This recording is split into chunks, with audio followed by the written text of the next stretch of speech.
Hi everyone, welcome back to another episode. And as usual, our big question is how to देश विकास.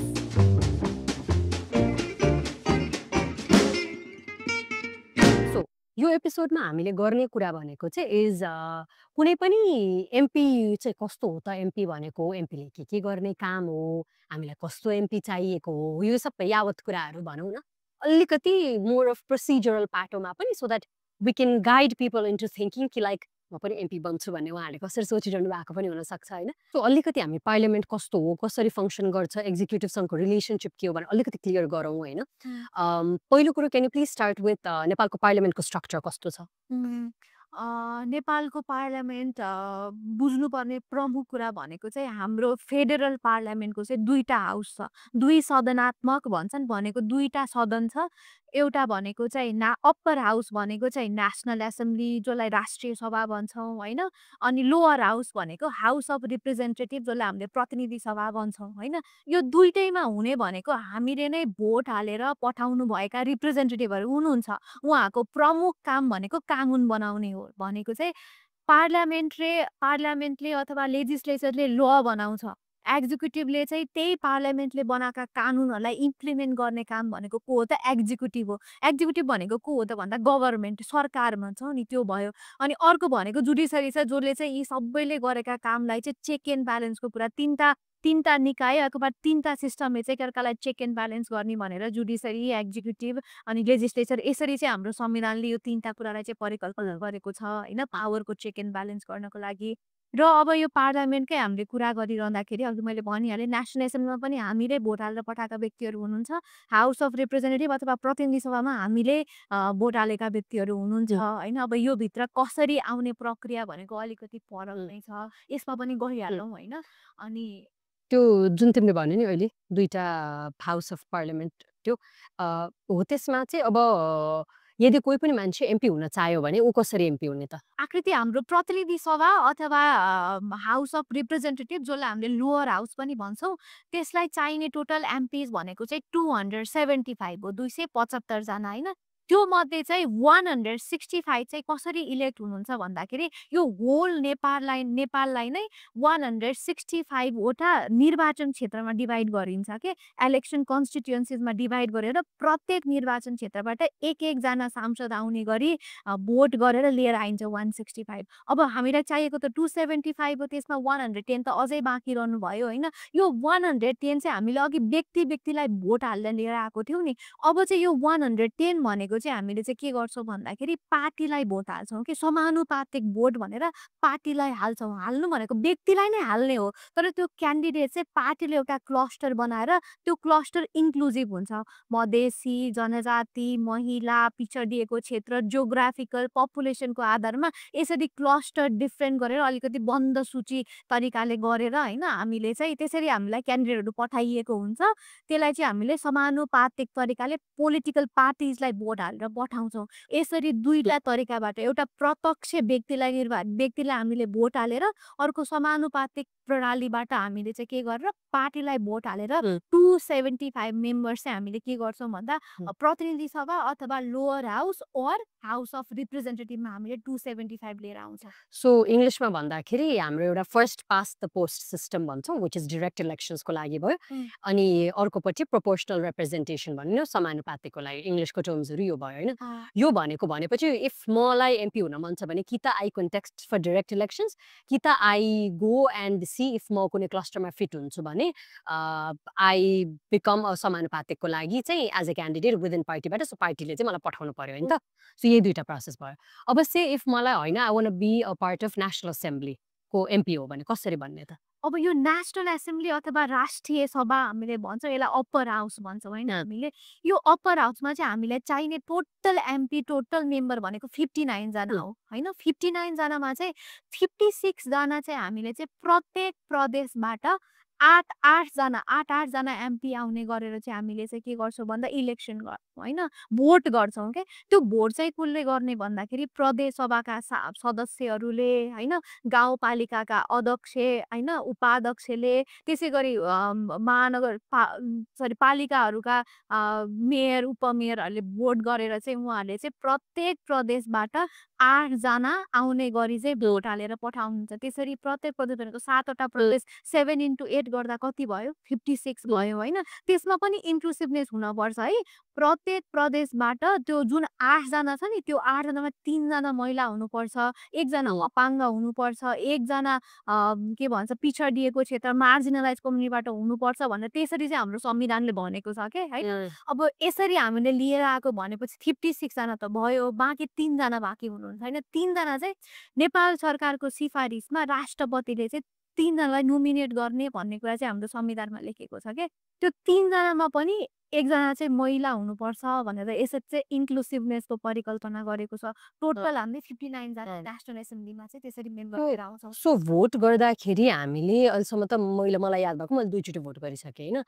त्यो भनेपछि हामीले जुन भोट गर्छौँ नि त्यही भोटबाट नेसनल एसेम्ब्लीको पनि हुने हो? होइन, मैले तिमीलाई भने नि नेसनल एसेम्ब्लीको भोट चाहिँ तिमीले र मैले गर्ने भोट होइन। तिमीले र म गर्ने इन्डिरेक्ट तरिकाले त हो। किनभने मेरो गाउँपालिकाको वडा अध्यक्ष, उपाध्यक्ष भनेको त डिरेक्टली भयो। डिरेक्टली हामीले स्थानीय तहमा भोट हालेको व्यक्ति हो। प्रदेशमा पनि त्यस्तै हो। के सरी गाउँपालिका महानगरपालिकामा एउटै कुरा भइहाल्यो। प्रदेश सभा सदस्य भनेको पनि त्यस्तै नै हो। भनेको त कतै न कतै indirectly directly they are our representative. उहाँहरूले हाम्रो रिप्रेजेन्टेटिभले चाहिँ हालेको भोट चाहिँ ओके सो हामीले एक लेयरको भोटिङ गर्यो, उहाँहरूले एक लेयरको भोटिङ गर्नुभयो। यसरी भेरी इन्ट्रेस्टिङ। कतिको फेयर छ, हामीले चाहेका व्यक्तिहरू त्यहाँ आउनु भएको छ कि छैन भन्ने कुरा चाहिँ again it is a matter of discussion. हामीले कन्सियस सिटिजनको रूपमा चाहिँ हेर्नुपर्ने छ साथीहरू हुनुहुन्छ भनेर। तर ल्याउने प्रक्रिया हाम्रो संविधानले 2015 को संविधानले चाहिँ यसरी के भन्छ which also says कि हामीले कस्तो एमपीलाई भोट हाल्छौँ ले कति म्याटर गर्छ इन टर्म्स अफ नेसनल एसेम्ब्लीमा को पुग्छ भन्ने कुराहरूमा पनि राइट।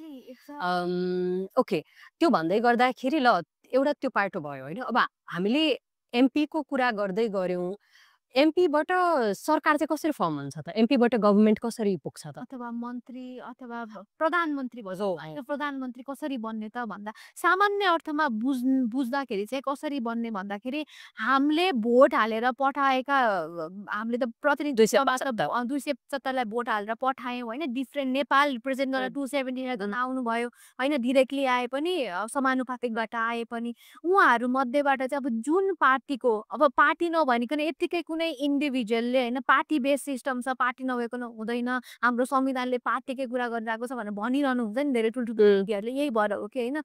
किन भन्दाखेरि जुन पार्टीले चाहिँ 2/3 अथवा जो व्यक्तिले भनौँ न होइन 2/3 बहुमत लिएर आउन सक्छ होइन, 2/3 मेजोरिटी कि 275बाट लिएर आउन सक्नुहुन्छ हो, त्यो व्यक्ति चाहिँ प्रधानमन्त्री हुने हो। तर चाहिँ एउटा व्यक्तिले विदाउट पार्टी त्यहाँ लिएर आउन सक्ने सम्भावना छैन। त्यही भएर धेरै पार्टीहरू मिल्नुहुन्छ होइन। जो त्यो धेरै पार्टीहरू मिलेर उहाँहरूले जसलाई 2/3 मेजोरिटी दिनुहुन्छ त्यही व्यक्ति आजको दिनमा हाम्रो नेपालमा प्रधानमन्त्री हुन्छ। आई थिङ्क सिधै व्यक्ति भन्दाखेरि पनि 2/3 मेजोरिटी जुन टिमले ल्याउँछ नि त्यो टिमले डिसाइड गरेको व्यक्ति चाहिँ प्रधानमन्त्री हो। त्यो टिमले लिडर मानेको व्यक्ति हो भनेको मैले चाहिँ के यो क्ल्यारिफाई के गर्नु खोजेको भन्दाखेरि नि जस्तै अब हामी 100 जनामा एकजनाले अर्गनाइज गरेर 2/3लाई सँगै ल्यायो भन्दैमा त्यो एकजनाले होइन म यसलाई चाहिँ तपाईँहरूले भोट गर्नु भन्यो भने प्रब्लम त्यो अर्को मान्छे हुन्छ। लाइक अर्गनाइज गर्ने क्यापासिटी र लिड गर्ने क्यापासिटी फरक हुन सक्छ भन्नु खोजेको। हाम्रोमा चाहिँ it's not about leadership, it's about त्यस्तो बुझ्यो कि होइन। यो हेर्नुपर्ने कुरा छ। अरू पनि छन् हाम्रो संविधानले यसरी भएन भने यसरी गर्ने भनेर 3-4वटा प्रावधान। तर बेसिकल्ली जेन्युनली अथवा सामान्य अर्थमा जेनरल भाषामा बुझ्दाखेरि चाहिँ यति बुझियो भने हामीले हाल्ने प्रत्येक क्यान्डिडेट कति इम्पोर्टेन्ट छ। भोलि गएर प्रधानमन्त्री पनि त हुन सक्छ नि होइन। त्यो कुरामा चाहिँ विचार गरेर भोट हाल्ने कि नहाल्ने भनेर कन्सियस हुनुपर्ने आवश्यकता छ। किनभने हामीले कतिले भनेको सुन्छौँ नि या प्रधानमन्त्री को बनिरहेको हुन्छ, मेरो त के राय छ र त्यो प्रधानमन्त्री हटाउने र नहटाउने भनेर हामीले कति यङ्स्टरले भनेको सुन्छौँ कि तपाईँकै हातमा छ प्रधानमन्त्री बन्छ र बन्छ भन्ने कुरा। त्यही भएर भोट हाल्ने कुरा कन्सियस हुनुपर्छ। And which is to say अहिलेको प्रधानमन्त्रीहरू मन पर्दैन भने आफ्नो आफ्नो क्षेत्रबाट कसलाई भोट नहाल्ने भन्ने पनि बुझ्नु पर्यो।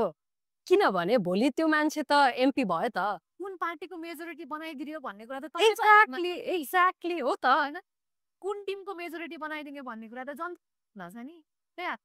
सो 3 जना मन परेन 4 जना मन परेन फाल्दिनुस् नहाल्नु हाल्नु न होइन बट यो भन्दै गर्दाखेरि अहिले एकदम धेरै इन्स्टेबिलिटी कतिवटा पिएम्सहरू किप चेन्जिङ भन्ने पनि छ नि त अनि अहिलेको एउटा एकदम critical conversation is like we want a directly elected prime minister भन्ने कुरा भइरहेछ कि प्रत्यक्ष कार्यकारी प्रधानमन्त्री चाहियो भन्ने कुरा छ कि यसको बारेमा चाहिँ व्हाट डु यु थिङ्क अब यो पनि यसै लयमा लाएर भनिएको हो कि चाहिएर भनिएको भन्ने कुरामा हामी कन्सियस हुनुपर्छ जस्तो लाग्छ होइन अब यो त हेर हामीले हाम्रै हिस्ट्रीहरू हेरिरहँदाखेरि पनि होइन हरेक जेनेरेसनलाई एउटै नेताले अथवा एउटै प्रकारका नेताले रिप्रेजेन्ट गर्न सक्दैन भनेर हामीले बुझ्दै गर्दै देख्दै भोग्दै आएको छौँ होइन हामीले हाम्रो अगाडिको एपिसोडमा पनि कुरा गऱ्यौँ कि त्यो मेन्टालिटी सिफ्ट नहुँदाखेरि हामीले सोसियल मिडिया बिलहरू जसको बेलामा कसरी इन्फ्लुएन्स गर्न अथवा कसरी त्यो लिमिट गर्न खोजिएको छ भन्ने कुराहरू हामीले डिस्कस गऱ्यौँ यही गरिरहँदाखेरि चाहिएको छ भने हामीले आउने भोटमा देखाउनु भयो कि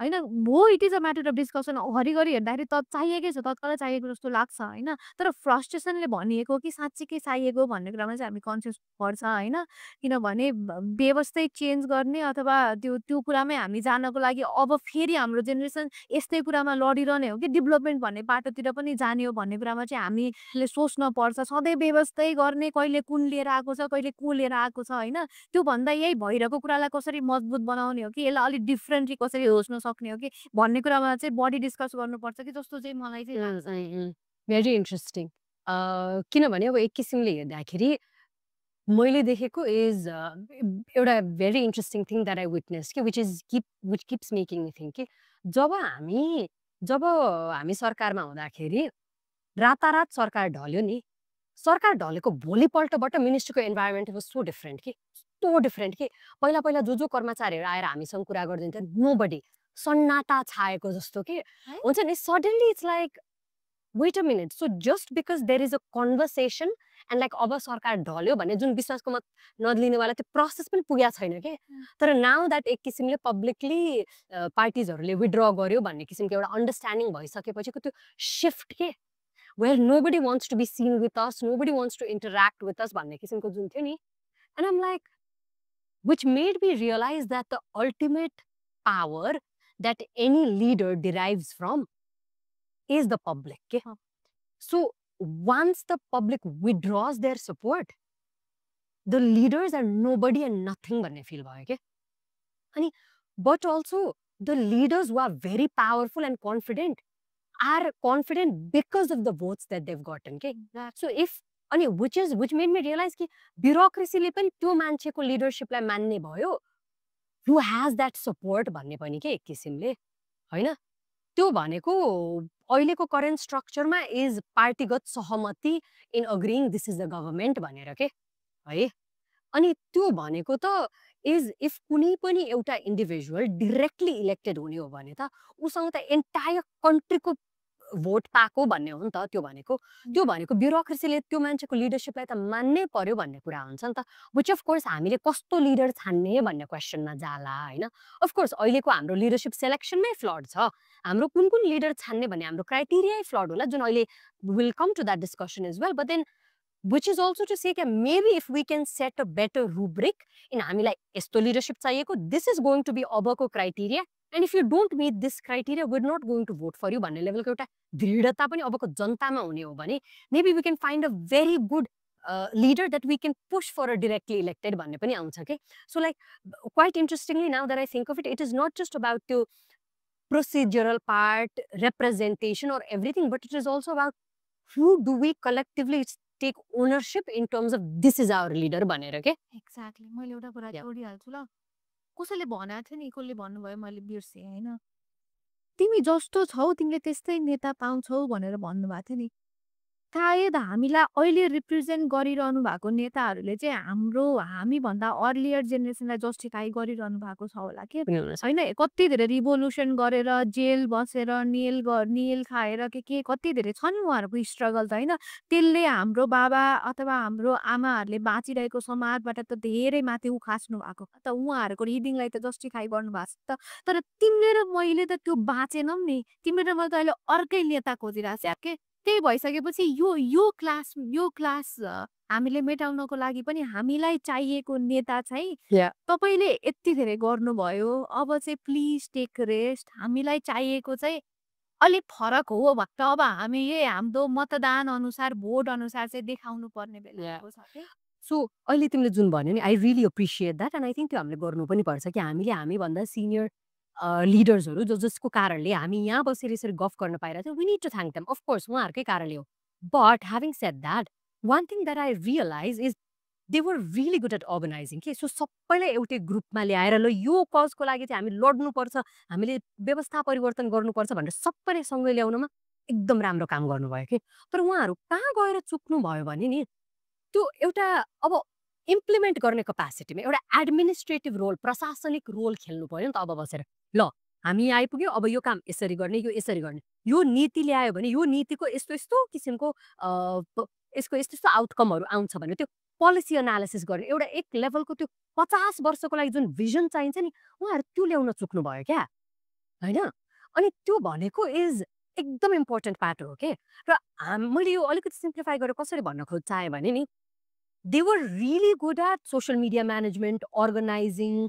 marketing, getting people together हुन्छ नि त्यो एकदम गजब हुनुहुन्थ्यो कि तर उहाँहरूले एउटा सिइओ भएर एउटा चिफ एक्जिक्युटिभ अफिसर भएर जुन लेभलको भिजन म्यानेजमेन्ट प्लानिङ गर्नुपर्ने थियो त्यहाँ चुक्नु भयो कि and which is to see उहाँहरूको कन्ट्रिब्युसनलाई नेग्लेक्ट गरेको होइन तर रोल फरक पर्यो कि आई विस उहाँहरूले ल मैले यति गरेँ अब म यस्तो गजबको मान्छे ल्याएर ल तपाईँहरू गर्नुहोस् भनेर राखिदिनु भएको भए फरक हुन्थ्यो कि त्यहाँ यति भनिरहँदाखेरि आकृति सांसदको अहिले हामी सांसद कसरी बन्ने भन्ने कुरामै डिस्कस गरिरहेछौँ होइन सांसदको काम चाहिँ के रहेछ कस्तो काम गर्ने रहेछ सांसदले हो गुड गुड क्वेसन सांसदको काम मैले देखेको अहिलेसम्म हामीले गरेको कुराहरू अनि बाहिर हामीलाई कसैले ट्रेनिङ पनि दिएर म यो कुरा पनि एकदम भन्न चाहन्छु कि किनभने कुनै पनि नयाँ एमपी अथवा ल सोच न ल हाम्रो पो ल मेरो एमपी पो अलिकति बाहिर पढेर आउनु भएको यताउति हामीलाई कसरी खोज्ने के गर्ने भने हामी सबैले आउँथ्यो मलाई आउँथ्यो भनौँ न सबैलाई त आउँदैन नि यार एक लेभलको ट्रेनिङ त हुनुपर्ने होला नि टाइम लिने कस्तो एमपी बन्ने कस्तो स्वकीय सचिव बन्ने कसरी रिसर्च गर्ने के एक्जिस्टिङ छ भनेर सिधै मान्छेलाई पद दिएर त पुग्दैन नि त बट त्यो भन्दै गर्दा अब एमपीले के चाहिँ गर्ने त भन्दाखेरि एउटा भनेको विधेयक धेरै विधेयकहरू आउँछ विधेयकहरू बसेर पढ्नु पर्यो एनालाइज गर्नु पर्यो तर त्यो भन्दैमा सबै विधेयकमा सबै कुरा आउँछ भन्ने छैन जस्तै अब अहिले भूमि विधेयक आएको छ भूमि विधेयकको बारेमा त हामीलाई आउँदैन तर त्यो बेलामा हामी के गर्छौँ भन्दाखेरि पहिलो कुरो त हामी एडमिट गर्छौँ हामीले आउँदैन भनेर अनि त्यसपछि हामी खोज्छौँ कसलाई आउँछ आउने व्यक्ति को हो यो रिलेटेड नेपालको सरकारी कर्मचारी को हुनुहुन्छ यसमा काम गरिसक्नु भएको पहिला नै होइन पूर्व सचिवहरू को हुनुहुन्छ अथवा यो लेभलको देश विदेशमा हुनुभएको एक्सपर्ट को हुनुहुन्छ देश विदेशमा इन्डियाको रिलेटेड यसमा ल केहरू छ युएसमा कस्तो लहरू छ फरक फरक देशमा कस्तो कस्तो लहरू छ होइन र ठिक छ यो विधेयक त आयो कुन समस्या समाधान गर्नको लागि आयो त यो विधेयकले सिधै छुने व्यक्तिहरू को हो होइन सो यो सब पाटोलाई एक लेभलको बसेर हामी विधेयकमा बसेर एनालाइज गर्छौँ एउटा भनेको विधेयकको काम अर्को भनेको जनतालाई डिरेक्टली के समस्याले छोइरहेको छ त अब अहिले पनि हामीलाई इक्विभ्यालेन्सको कतिवटा इमेल्सहरू आइरहेको छ एनओसी रिलेटेड इमेल्सहरू आइरहेको छ हामीलाई जनताले हामीलाई सुन्नु न प्लिज यसको बारेमा आवाज उठाइदिनु पर्यो भनेर कहिले इन्डियामा भएको विद्यार्थीहरूले रिच आउट गर्नुहुन्छ कहिले पाकिस्तानमा भएकोहरूले फरक फरक देशमा भएकोहरूले राइट बिकज हामी मोस्टली शिक्षामा काम गर्छौँ सो जनताको आवाज के हो त्यो कुरा सदनसम्म पुर्याउने भनेको अरू सांसदलाई सुनाउने बट त्योभन्दा बढी मन्त्रीज्यूहरूलाई प्रश्न गर्ने मन्त्रीज्यू यस्तो यस्तो प्रश्न आएको छ तपाईँले यसको बारेमा के गर्नुभयो कि त ध्यानाकर्षण गराउने यस्तो यस्तो आइरहेको छ मैले तपाईँको अटेन्सनमा ल्याएँ है please do something about it भनेर कि त अर्को प्रश्न सोध्ने लिखितमा प्रश्न सोध्ने मौखिकमा प्रश्न सोध्ने है अनि यो सबै हुँदै गर्दाखेरि यसलाई चाहिँ विकासको रूपमा हामीले बुझ्न पनि जरुरी छ कि नेपालमा अफ्टन टाइम्स हामी विकास भनेपछि जहिले पनि भौतिक पूर्वाधार जहिले पनि आँखाले देख्ने विकास हुन्छ नि ओ त्यहाँ बाटो बन्यो ओ त्यहाँ ब्रिज बन्यो त्यो मात्र बुझ्छ कि त्यो होइन नि त एमपीले गर्ने विकास भनेको पोलिसी लेभलको विकास हो कि आज सुस्मिता तिम्रो घरको अगाडि खाल्डो बन्या छ होला भोलि उसको घरको अगाडि छ उसको घरको अगाडि छ एउटा एमपीले सोच्ने भनेको एउटा घरको अगाडि खाल्डो बन्यो मोस्ट लाइकली 10वटा घरको अगाडि पनि खाल्डो बन्या छ सुस्मिताले पो हामीलाई फोन गर्न सक्यो त फोन गर्न नसक्ने मान्छेले कसरी सोच्छ यसलाई नीतिगत रूपमा चाहिँ यसरी गर्नुपर्छ भनेपछि हरेक ठाउँको मान्छेले चाहिँ पटक पटक एकचोटि गएर महिनामा एकचोटि हुन्छ कि दुईचोटि हुन्छ निगरानी चाहिँ गर्नु पर्यो है भन्ने लेभलको नीतिगत प्रब्लम सल्भिङ के। सो त्यो लेभलको काम चाहिँ कसले गर्नु पर्यो त? एउटा सांसदले गर्नु पर्यो। मैले देखेको चाहिँ यो हो। मैले केही छुट्याएँ कि?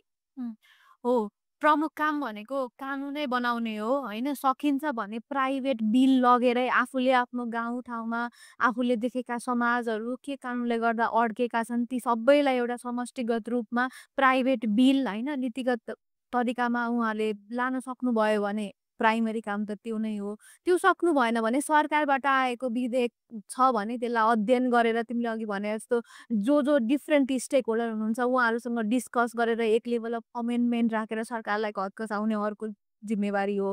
अर्को पार्ट भनेको सदनमा सुन्ने समय विशेष समय होइन आकस्मिक समयमा जनताकै विषय उठान गर्नु प्रश्न सोध्नु यो अर्को उहाँहरूको प्रमुख काम हो। यो पार्ट बाहेक अलावा भनेको यो विधेयक के अरे यो मनी बिल के आर्थिक विधेयक बजेटको कुरामा पनि एमपीहरूको एकदम धेरै म त मन्त्रालयमा फाइल लिएर धाउने होइन के भन्छ प्रतिनिधि सभामा राष्ट्रिय सभामा चाहिँ मजाले बहस गर्ने यो बहसले सबैलाई समेट्छ कि समेट्दैन भनेर बहस गर्नु निचोड निकाल्नु चाहिँ प्रमुख काम हो भन्ने मलाई लाग्छ। अर्को काम भनेको सबैभन्दा धेरै जनताले बुझ्नुपर्ने आवश्यक कुरा भनेको समितिहरू छन् नि यो समितिको बारेमा तिमीले अलि मजाले अझै क्ल्यारिफाई गर्न सक्छौ होला कसरी समितिहरू बन्छन् समितिमा सर्वसाधारण जनताका कुराहरू इस्युहरू त्यहाँ लग्यो भने होइन डिफ्रेन्ट मान्छेहरूलाई बोलाएर सम्बन्धित व्यक्तिहरूलाई बोलाएर कसरी डिस्कसन हुन्छ उहाँहरूले पनि त्यो एउटा मिडियम हो नि उहाँहरूको प्रब्लम सल्भ हुने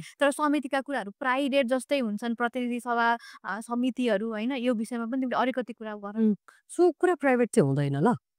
यस्तो हुन्छ क्या। सो समिति चाहिँ कस्तो भन्दाखेरि अब सबै 275 जना सांसद हुनुहुन्छ नि सबै काम तिमीले पनि सबै काम हेर्न भ्याउँदैन मैले पनि सबै काम हेर्न भ्याउँदैन। सो हाम्रो वर्क डिभिजन त हुनु पर्यो होइन। त्यो वर्क डिभिजनको लागि चाहिँ डिफ्रेन्ट समिति बनेको हुन्छ नि त्यो भनेको डिफ्रेन्ट टपिक वाइज पनि बनेको हुन्छ कि जस्तै भूमि रिलेटेड हेर्ने छुट्टै हुन्छ होइन।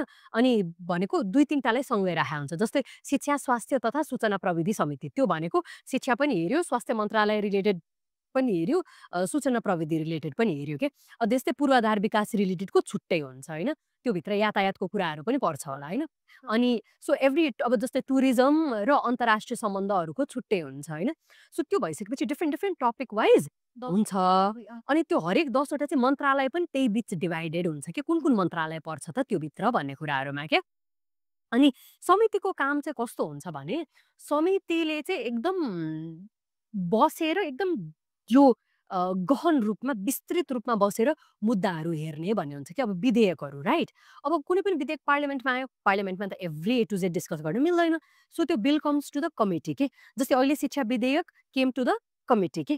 अनि त्यहाँ बसेर अब त्यो पनि बिकज धेरै कुराहरू भइरहने भएकोले त्यो कमिटीभित्र पनि सब कमिटी फर्म हुन्छ के। अनि त्यो सब कमिटीले चाहिँ त्यो एउटा विधेयकलाई समेताएर मजाले हेरेर डिटेल वाइज हेरेर त्यहाँनिर रेलेभेन्ट सबै स्टेक होल्डरलाई बोलाएर हुन्छ नि तिम्रो सरकारी स्कुलको प्रिन्सिपल्सहरूलाई बोलाउनु पर्ने हुन्छ कि तिमीले डिफ्रेन्ट यो राहत शिक्षकहरूलाई डिफ्रेन्ट लेभलको पर्मनेन्ट टिचर्सहरूलाई बोलाएर गर्नुपर्ने हुन्छ कि तिमीले एजुकेसनको क्वालिटीलाई बेटर बनाउने इन्डिभिजुअल्सहरूलाई त्यसमा काम गर्ने एकाडेमिक्सहरूलाई बोलाएर हुन्छ कि होइन डिफ्रेन्ट फिल्डको मान्छेहरूलाई बोलाएर चाहिँ त्यहाँ छलफल हुन्छ कि to make sure that document is very well research के। अनि त्यो त एउटा अगेन विधेयकको पार्ट हो तर अर्को कस्तो पनि हुन्छ जस्तै जेनरल पब्लिक के जस्तै सुस्मिता तिमीलाई you work in a media company तिमीले तिम्रो टाइममा तलब पाइरहेको छैन भने तिमीले चाहिँ कम्प्लेन्ट फाइल गर्न मिल्छ समितिमा इन अर्डर टु सेइङ कि लाइक म एज अ जेनरल पब्लिक हामी यतिजना छौँ यो कम्पनीमा हामीलाई तलब आएको छैन भन्ने एक लेभलको तिमीले कमिटी समेत त्यो कम्प्लेन्ट समेत बुझाउन मिल्छ कि समितिमा। अनि समितिले त्यो हेरेर त्यसलाई यदि त्यहाँको इन्डिभिजुअल्सलाई बोलाएर उसले क्वेसन गर्नुपर्छ भने पनि उसले गर्न मिल्छ के। सो समिति is actually suppose to hold a lot of these other people accountable पनि हो क्या। हो मिनी पार्लियामेन्ट त्यसै भनेको होइन नि समिति भनेको मिनी पार्लियामेन्ट हो र समितिले चाहिँ समितिमा भएका कुराहरूको आधारमा त्यो समितिले सरकारलाई निर्देशन दिन मिल्छ यस्तो काम गर्ने भनेर भनेको समिति कति पावरफुल छ भन्ने अर्को पाटो भयो होइन। यति पेरिफेरीमा रहेर सांसदले गर्नुपर्ने कामहरू चाहिँ रहन्छ यो पार्टमा भयो होइन। र यति भनिरहँदाखेरि चाहिँ यो सांसद समानुपातिक सांसद र प्रत्यक्ष सांसदको कुरा पनि हामीले अघि गरिहाल्यौँ होइन। तिमीले पनि समानुपातिक सांसदसँग रहेर काम गर्यौ। कस्तो चाहिँ फरक हुँदो रहेछ काम गराइमा प्रत्यक्ष सांसद र समानुपातिक सांसदमा? भेरी डिफरेन्ट, भेरी एकदम धेरै फरक छ। सो लाइक मलाई आई थिङ्क बिकज मेरो एमपी समानुपातिक सांसद हुनुहुन्थ्यो, त्यो भएकोले मलाई काम गर्न एकदम धेरै सजिलो भयो के। किनभने मैले आफ्नो प्रत्यक्ष सांसदसँग काम गरेको साथीहरूको वर्कलोडहरू कति कुराहरू हेरिरहेको थिएँ कि उहाँहरूलाई एकदम धेरै फोन कल आउने कि बिहानदेखि बेलुकासम्म फोन कल। तर कस्तो पनि भन्दाखेरि एकदम धेरै यो आफ्नो स्थानीय लोकल त्यो कन्स्टिट्युएन्सी रिलेटेडको समस्याहरूको, तर मोस्टली लोकल त्यो पूर्वाधार रिलेटेड धेरै कुराहरू त्यस्तोमा चाहिँ आउँदो रहेछ कि फोन। अब मलाई चाहिँ बिकज समानुपातिक भयो, त्यो भएकोले खासै त्यस्तो कुनै कसैको पनि क्षेत्र तोकिएन नि त।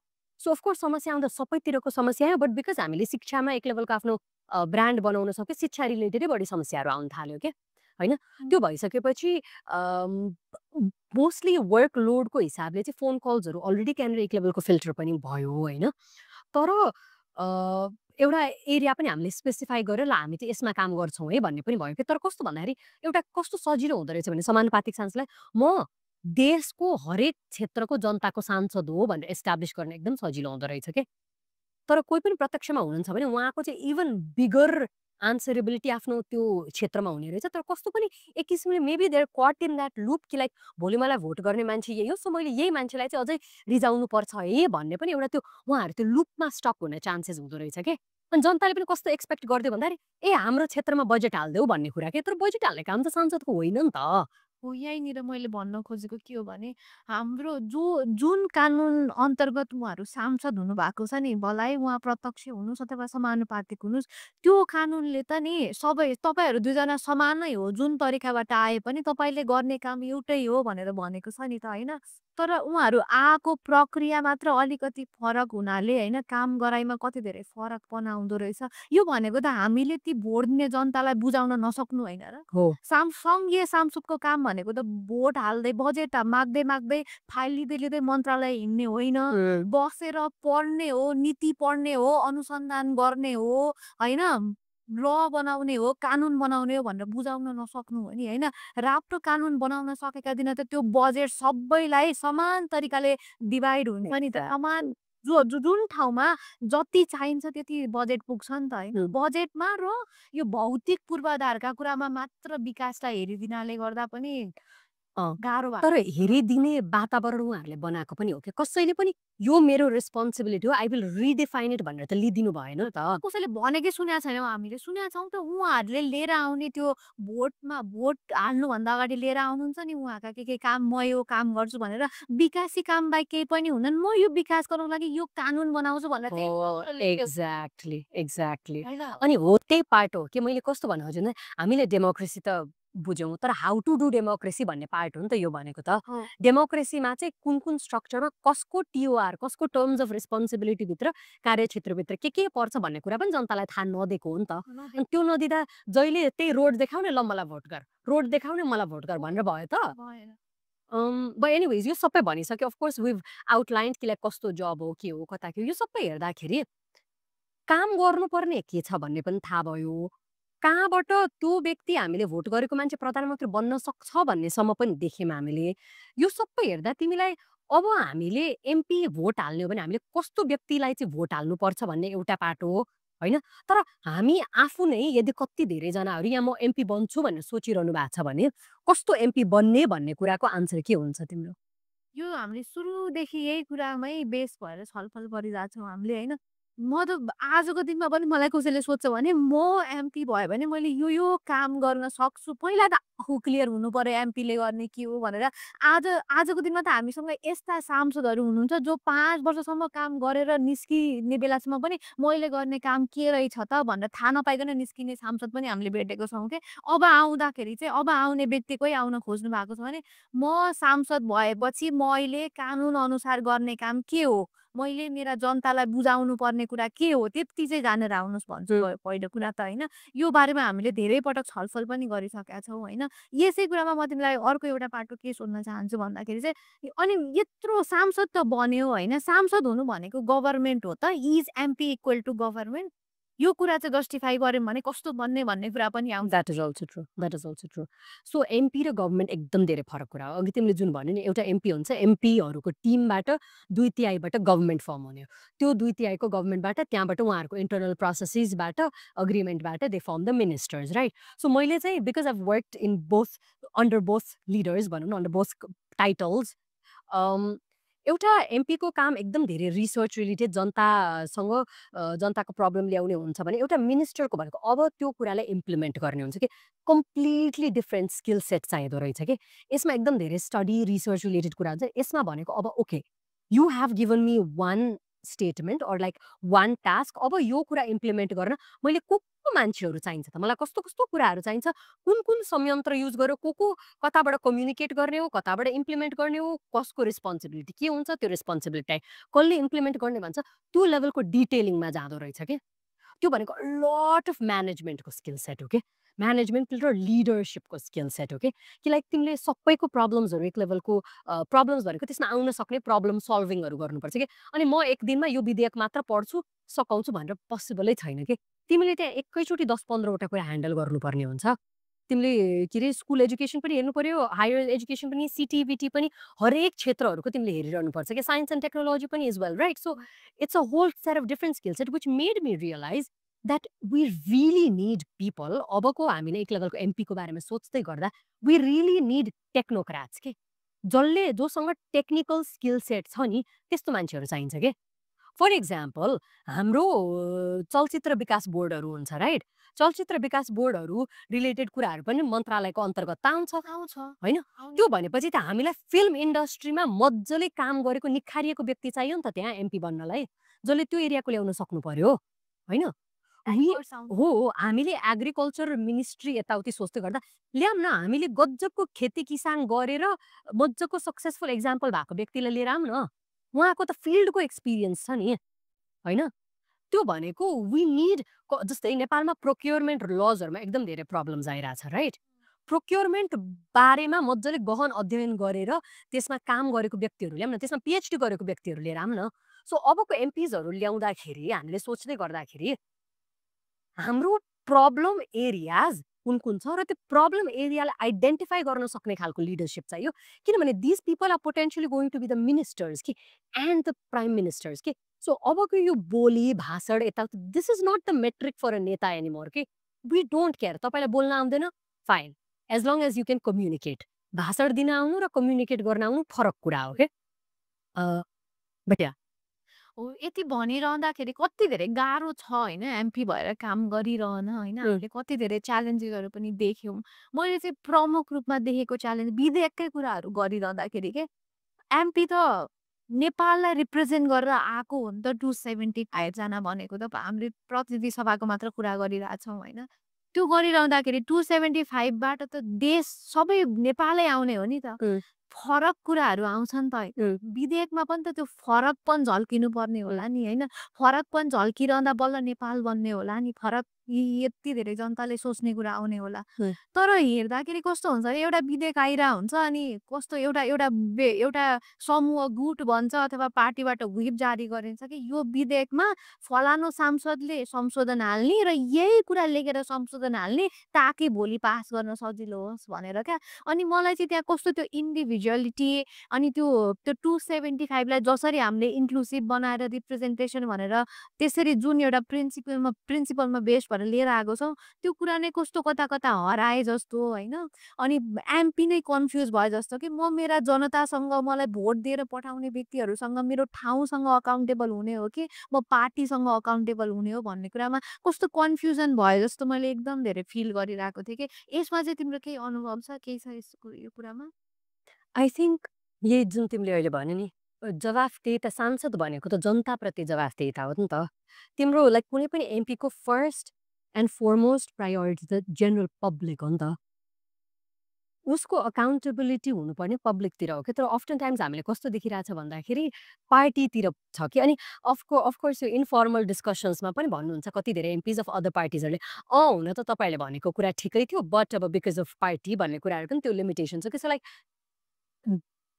our party is actually being a hindrance to a lot more development भन्ने क्वेसन पनि हो कि विच इज कि लाइक पार्टी भित्रको इन्टरनल डेमोक्रेसी पार्टीको रिस्पोन्सिबिलिटी टुवर्ड्स द नेसन के त होइन that is also the sort of question के द्याट इज पपिङ अप अहिलेलाई चाहिँ पार्टी विकास भनेको देश विकास हो त होइन पक्कै पनि होइन नि त पार्टी विकास भनेको देश विकास होइन त्यो कुरामा चाहिँ एउटा त्यही अघि एमपी हुँदाखेरि के कुरामा क्लियर हुनुपर्छ भन्ने कुरामै हामी थियौँ नि त पार्टीले तपाईँलाई एउटा प्लेटफर्म दियो होला टिकट दिएर तपाईँ आज सांसद हुनुभयो होला तर सांसद भइसकेपछि तपाईँको प्रमुख कर्तव्य भनेको तपाईँ ती जनताप्रति अकाउन्टेबल हुनुपर्छ फर्स्ट स्टेपमा भन्ने चाहिँ मलाई लाग्छ कि त्यो मेन्टालिटी लिएर तपाईँ आउनुपर्छ भन्ने चाहिँ मलाई भन्न मन लाग्यो तर एज वेयर सेइङ दिस मलाई ठ्याक्क अहिले स्ट्राइक भएको के why are we not saying कि party should be accountable to the country as well right accountable नि त्यही त भनिरहेछौँ नसकेर हार खाएर डाइभर्ट पो गरे हो कि हामी चाहिँ पनि हुन है सक्छ त तर अब त्यो पार्टीमा हुने व्यक्तिहरू भनेको पनि तिमी र म जस्तै त हो नि मेरो कति साथीहरू लिडर हुनुहुन्छ भोलि उहाँहरूको राम्रो भविष्य छ होइन उहाँहरूले यो कुराहरू विचार गर्ने होला नि त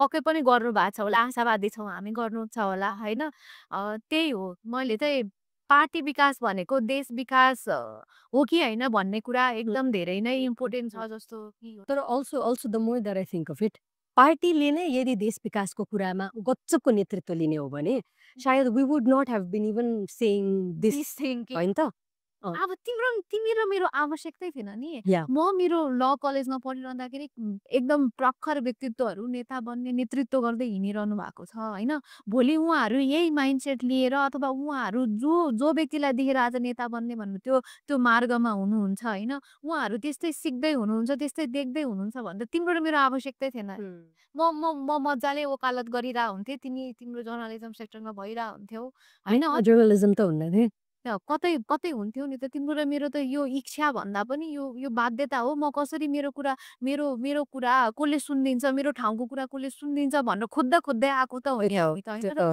देश विकास गर्न देश सुधार्न कसरी कन्ट्रिब्युट गर्न सक्छु भनेर खोज्दा यहाँ पुगे मान्छे हामीलाई कसैले पार्टीको स्ट्याम्प लगाइदिएर तानेर त प्रखर नेता होस् भनेर लिएर आएको त होइन तिम्रो मेरो काम देखेर लिएर आएको हो होइन त्यो भइसकेपछि यस्तो नभइदिएको भए तिम्रो र मेरो आवश्यकतै हुन्थेन भन्ने मलाई लाग्छ त्यही भएर तिमी र म जस्तो मान्छे तिमी र म भन्दा पछाडिका जेनेरेसनमा आउन नपरोस् सहज बाटो बनोस् देश विकास होस् भनेर आज हामीले यत्रो डिस्कसन गर्यौँ होइन वान फाइनल क्वेसन होइन there are lot of people जसले चाहिँ सोची पनि रहनु भएको छैन होइन हामीले यो कुरा गरिसकेका छैन रिपिट चाहिँ गर्न मन पनि छैन होइन तर तिमीले अहिले लिडर्स पनि देखाएको छ करेन्ट सिचुएसन पनि देखेको छ होइन अबको 2.5 इयर्समा यदि जेनरल पब्लिकले केही कुरा चाहिँ अब हामीले एकदम सोच्नै पर्छ होइन एउटा व्यवस्थाको पाटोमा होला एउटा सेल्फ इन्डिभिजुअलको पाटोमा होला त्यो भन्ने हो भने चाहिँ के होला जस्ट टप 3 थिङ्स यो अबको 84 को चुनाव नआउने बेलासम्म चाहिँ हजुर सोच्ने भनेको चाहिँ सधैँ अरू नेता बनेको नेता मात्र बन्न सक्छ म बन्न सक्दिनँ भन्ने जुन मानसिकता छ नि त्यो चाहिँ हटाउनु होला आफूलाई यो यो यति समयमा चाहिँ आफूलाई त्यही अनुसार ट्रेन बनाउनु होला परेका दिनमा मै जानुपर्छ भने पनि म जान्छु भनेर तपाईँहरू त्यसरी चाहिँ आफूलाई मोटिभेट गर्ने ट्रेन गर्ने क्यापासिटी डेभलपमेन्ट गर्ने कसरी सकिन्छ त्यो कुरामा अघि बढ्नु होला हामीले केही सहयोग गर्न सक्छौँ भने पनि हामी छौँ हामीले हाम्रो अनुभवका आधारमा धेरै बढी गर्न नसके पनि होइन एउटा पार्ट भनेको यो पार्ट छ अर्को भनेको चाहिँ छोराछोरी विदेश हुनुहुन्छ अथवा आफै पनि विदेश हुनुहुन्छ भने कम्तीमा 84 को चुनावमा म भोटै हाल्न भए पनि नेपाल जान्छु भनेर समय छुट्याउनु होला आर्थिक हिसाबले त्यही अनुसार सबल भएर बस्नु होला होइन दोस्रो कुरा यति गरिदिनु भयो भने चाहिँ पक्कै पनि 84 पछिको समय हामीले सोचे जस्तो बन्न सक्छ okay that's really good I think त्यसमा मैले अलिकति एड गरेँ भने the only thing that I add is आफ्नो स्पाइन चाहिँ सिधा राखेर आउनु होला अनि त्यो भनेको जनताले पनि र नेताले पनि चाहिँ किनभने मलाई एकदम इन्ट्रेस्टिङ के लाग्यो भने मान्छेलाई खास भन्यो भने आफ्नो मान्छे मात्र चाहिएको रहेछ भन्ने फिल भयो कि मलाई। जतिसुकै मान्छेले परिवर्तनको कुरा गरे, यो गरे, यो गरे, धेरैजना देखियो भनौँ न समाजमा देखियो, फरक फरक पार्टीका मान्छेहरू देखे, सबैले कम्प्लेन गरेको धेरै सुनियो। तर मुखमा पुगेर केही पर्यो भने चाहिँ जहिले पनि मान्छेले आफ्नो मान्छे नै खोज्ने रहेछ के। त्यो आफ्नो मान्छे खोज्ने चलन चाहिँ बन्द गर्नु पर्यो कि अब। भएन के। किनभने यदि आफूले म अब कम्प्रोमाइज गरेर भए पनि आई विल फलो यो विधि भन्ने लेभलको जुन नगर्ने हो भने यो देश परिवर्तन हुनेवाला छैन के। कोही यो नेताले आएर देश परिवर्तन गर्नेवाला छैन, गर्ने आफैले पनि हो के। सो आफ्नो स्पाइन, इफ नेता हुने हो भने पनि आफ्नो स्पाइन, त्यो इन्टेग्रिटी, त्यो एम्पथी, त्यो एथिक्स सबै कुरा हुनु पर्यो र जेनरल पब्लिकको पनि त्यो चाहिँ एकदम हुनु पर्यो भन्ने फिल भइरहेको छ कि मलाई एउटा। बट अल्सो देश विकास एकजनाले गर्ने होइन, तिमीले एक्लै गर्ने होइन, मैले गर्ने होइन, हामीलाई टिम चाहिन्छ। जेसुकै भने पनि टिम चाहिन्छ। एउटा कम्पनी रन गर्न टिम चाहिन्छ, जेसुकै गर्न टिम चाहिन्छ। तर त्यो टिमलाई ड्यू क्रेडिट दिन पनि सिक्नुपर्छ के। अनि त्यो ड्यू क्रेडिट दिनु पनि पर्छ कि, त्यो ग्र्याटिट्युड पनि हुनुपर्छ कि हरेक सानो सानो कामको लागि। हामीलाई चिया बनाएर खुवाइदिने मान्छेहरूको लागि पनि हामीले थ्याङ्कफुल हुनुपर्छ, त्यो पानी ल्याएर दिने मान्छेको लागि पनि हामी थ्याङ्कफुल हुनुपर्छ के। तर आफूले गल्ती गर्दाखेरि माफी पनि माग्न सक्नुपर्छ के। त्यो अबको नेताहरूमा त्यो क्वालिटी चाहिँ एकदम हुनुपर्छ। आई थिङ्क यही नै हो। र इमान्दारिता र मेहनत, मेहनत नगरे के पनि हुनेवाला छैन। मेहनत एकदमै गर्नुपर्छ, अनेस्टी पनि। एक्ज्याक्टली, अनेस्टी पनि। गाह्रो छैन टु बी भेरी अनेस्ट। हामीले मागेको कुराहरू खासै ठुलो त्यस्तो कुराहरू होइन होइन। बरु यसको हामी रुब्रिक पनि बनाइदिउँला होइन। बट या आई गेस यति नै हो। I guess we're done with आजको कन्भर्सेसन। सेयर अस योर थट्सहरू, तपाईँलाई के कस्तो लाग्यो, चित्त बुझ्यो बुझेन, any of those. And please like, share, subscribe, anything you want to add? कस्तो लाग्छ हामीलाई नहिचकिचाइकन भनिदिनु होला। हामीले यति नै एपिसोडहरूमा हाम्रा कुरा राख्ने जमर्को गरेका छौँ। थप तपाईँहरूको सल्लाह सुझाव अनुसार हामी अगाडि बढ्नेछौँ। कति पनि दुई मन नगरिकन हाम्रो कुराहरू विचार गरेर देश विकास गर्ने यात्रामा सँगै जोडिनु होला। धन्यवाद। Thank you, by by. By.